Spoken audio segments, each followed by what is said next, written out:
भाई यही हुआ। फिर जैसे ही उन्होंने ट्रांसफ़र करी तो एक ओटीपी आया, उन्होंने हमसे ओटीपी मांगा।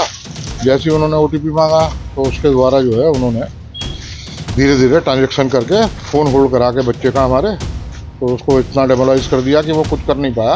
उम्मीद तो मैं यही करता हूँ कि देखो मोदी जी की सरकार है, इधर योगी जी की सरकार है, कि कॉपरेशन हमको मिलना चाहिए।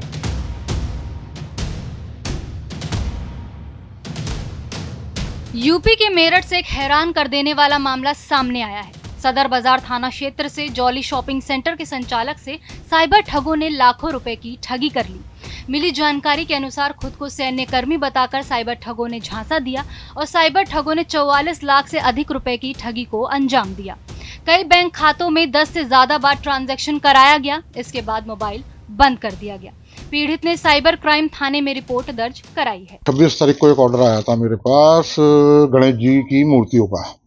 उन्होंने ये कहा कि एमएच हॉस्पिटल, आर्मी हॉस्पिटल हमारी दुकान के पीछे ही पड़ता है, कि वहाँ भेज दो, वहाँ से कैश मंगा लो।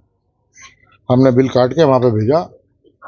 जैसे ही हमने भेजा तभी एक हमारे पे फ़ोन आता है कि भैया ऐसे ऐसे आज तो बैंक बंद है, कैश की हमारे पे व्यवस्था नहीं है, आप जो है ये हमारा अकाउंट नंबर है, 5 रुपये उसमें ट्रांसफ़र कर दो। ये गवर्नमेंट के नॉर्म्स के हिसाब से ये है। तो हमने बैंक से अपने आईसीआईसीआई के अकाउंट से 5 रुपये ट्रांसफ़र कर दिए। फिर जैसे ही हमने ट्रांसफ़र करते दोबारा फिर कॉल आती है कि भैया हम आपको पहले थोड़ा सा पैसा ट्रांसफ़र कर रहे हैं, उसके बाद हम आपको पूरी रकम ट्रांसफ़र कर देंगे। भाई यही हुआ। फिर जैसे ही उन्होंने ट्रांसफ़र करी तो एक ओटीपी आया, उन्होंने हमसे ओटीपी मांगा। जैसे ही उन्होंने ओटीपी मांगा तो उसके द्वारा जो है उन्होंने धीरे धीरे ट्रांजेक्शन करके फ़ोन होल्ड करा के बच्चे का हमारे, तो उसको इतना डेमोलाइज कर दिया कि वो कुछ कर नहीं पाया। जैसे उन्होंने पूछा वो बताता रहा। तो इन बिटवीन उन्होंने जो है 11-12 ट्रांजेक्शन कर ली, जिससे 44 लाख, नियर अबाउट 44 लाख 80 हज़ार रुपये के करीब उन्होंने वो पैसा ट्रांसफ़र कर लिया। किस चीज़ की सप्लाई करनी थी और लगभग कितने समय पहले की घटना है? ये 2 दिन पुरानी बात है भैया। हाँ, 2 सप्लाई किस चीज़ की थी? वो हमने गणेश जी की मूर्ति की, गणेश जी की मूर्ति की थी। जो ऑर्डर था वही सप्लाई किया था। तो उसके बाद हमने फिर जब पता चला हमें कि ऐसा एपिसोड हो गया, तो हमने जो है क्राइम ब्रांच में रिपोर्ट की है, एफआईआर लॉन्च करा दी है। अब देखते हैं कि पुलिस से हमें कितना सहयोग मिलता है।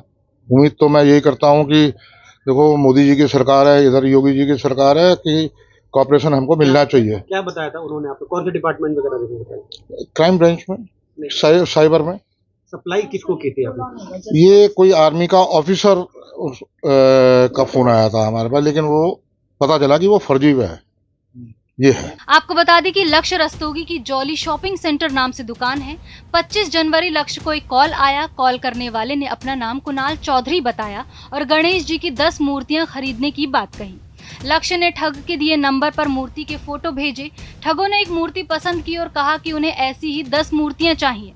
ठगों ने इन मूर्तियों को मिलिट्री हॉस्पिटल भिजवाने के बाद भुगतान डिलीवरी के समय देने की बात कही। अगले दिन फिर लक्ष्य को कुणाल का फोन आया। उसने लक्ष्य से बिल की लिखित जानकारी देने को कहा। लक्ष्य ने 10 मूर्तियों के बिल 78,500 रुपए की जानकारी कुणाल के व्हाट्सएप पर भेजी। साथ ही पेटीएम का बारकोड भी भेज दिया। इसके बाद दूसरे नंबर से कॉल आया। कॉल करने वाले ने लक्ष्य को बैंक खाता सत्यापन के लिए 5 रुपए भेजने के लिए कहा। इसके बाद उस व्यक्ति ने उसे 15 रुपए भेजे और कहा कि 7,895 रुपए भेजो। ये पैसा सेना के LIC नंबर पर जाएगा, बाद में पैसा वापस मिल जाएगा। इसके बाद हम पूरा भुगतान कर देंगे। इसके बाद ठगों ने लक्ष्य को 78,495 रुपए ट्रांसफर का फर्जी मैसेज भेजा। लक्ष्य ने 78,395 रुपए खाते में ट्रांसफर कर दिए। इसके बाद लक्ष्य को फिर से कॉल आया और उसे 100 रुपए ट्रांसफर करने की बात कही। ठगों ने कहा कि अब ये पैसे वापस नहीं होंगे। 2,35,385 रुपए ट्रांसफर करने के बाद ही पैसा वापस दिए जाएंगे। इसके बाद 10 से ज्यादा बार उनकी ट्रांजैक्शन में कुछ न कुछ कमी बताकर उसे 44.24 लाख रुपए की ट्रांजैक्शन कराई गई। 25 तारीख की घटना बताई गई है। जॉली स्टोर के जो ऑनर हैं उनके द्वारा बताया गया कि उनके बेटे के पास एक कॉल आई थी, जिसने अपने आप को डिफेंस का एक कर्मी बताया था और कहा था कि उसको गणेश जी की 10 मूर्तियां ऑर्डर करनी है और उसने कुछ सैंपल मांगे थे जो उन्हें व्हाट्सएप जो नंबर दिया था उस पर उनको उपलब्ध कराया।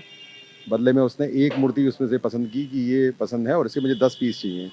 फिर उसने ट्रांजैक्शन के लिए अपना एक अकाउंट नंबर दिया और अपना जो जॉली स्टोर का अकाउंट है उसको वेरीफाई करने के लिए कहा कि आप इसमें 5 रुपये ट्रांसफ़र करिए, जिससे आपका अकाउंट वेरीफाई हो जाए। और पलटकर उसने जब ये 5 रुपये ट्रांसफ़र कर दिए गए, फिर 15 रुपये उसने ट्रांसफ़र करके कहा कि आपका अकाउंट वेरीफाई हो गया है।